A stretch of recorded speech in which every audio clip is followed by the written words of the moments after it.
Totoo nga mga kabisyo na ang pagpapakasal hindi biro.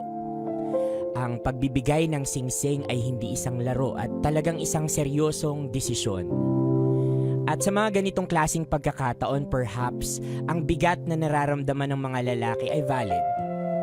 May takot, may kaba, ang daming what ifs.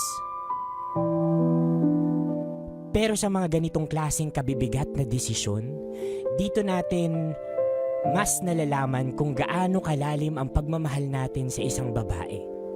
Kapag nabubura ng pagmamahal natin yung takot, kapag mas nagiging clear sa puso at isipan natin kung ano yung gusto nating gawin para sa kanila.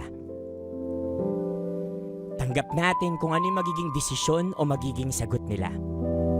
Dahil ang tunay na pag-ibig ay kailanman katulad ng kay Jason ay hindi pinipilit, kusang ibinibigay at kusang nagbubunga.